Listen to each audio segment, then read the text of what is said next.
در سایه قرآن. سوره فاتحه از سوره‌های مکی قرآن کریم و دارای 7 آیه می باشد. این سوره بهترین سوره قرآن کریم به شمار می رود و از اهمیتی بزرگ و فضایل بسیاری برخوردار است.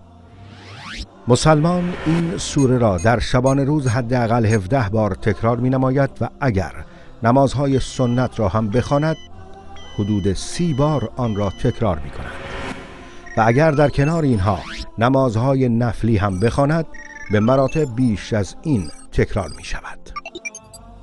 در این سوره پایه‌های عقیدتی، اصول اندیشه اسلامی و گرایش‌های بنیادین بشریت ذکر شده است که خودش به فلسفه تکرار آن در هر رکعت و اهمیت آن اشاره دارد، جایی که نماز بدون خواندن فاتحه باطل می شود.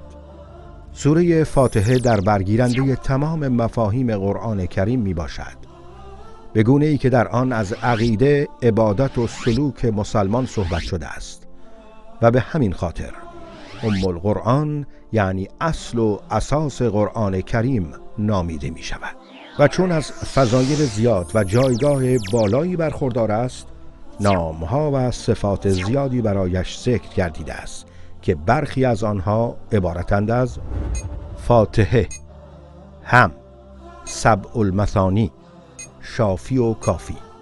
ویژگی های سوره فاتحه عبارتند از یکی از ارکان نماز می باشد. نماز فقط با قرائت فاتحه صحیح است و بدون آن باطل می گردد. در برگیرنده انواع سگانه توحید یعنی توحید ربوبیت، توحید الوهیت و توحید اسماء و صفات می باشد. این سوره میان تقرب جستن به الله متعال با حمد و ستایش وی و عبودیت و بندگی او جمع نموده است. این سوره حاوی همه معانی کتاب‌های آسمانی است. این سوره از فضایل زیادی برخوردار است. من جمله ابو هریره رضی الله عنه میگوید از رسول الله صلی الله علیه و آله و سلم شنیدم که میگفت الله متعال میفرماید من نماز را میان خود و بنده‌ام به 2 نیم تقسیم نمودم و به درخواست بنده‌ام پاسخ مثبت میدهم. پس هنگامی که بنده الحمدلله رب العالمین بگوید، الله متعال میگوید بنده‌ام مرا ستایش کرد و وقتی که بنده الرحمن الرحیم بگوید، الله متعال میگوید بنده‌ام مرا ثنا گفت و هنگامی که بنده مالک یوم الدین بگوید، الله متعال میگوید بنده‌ام عظمت مرا بیان کرد و هنگامی که بنده ایاک نعبد و ایاک نستعین بگوید، الله متعال میگوید این ارتباط میان من و بنده‌ام می باشد، یعنی ارتباط عبودیت و بندگی و بنده‌ام هرچه بخواهد به او عنایت می نمایم.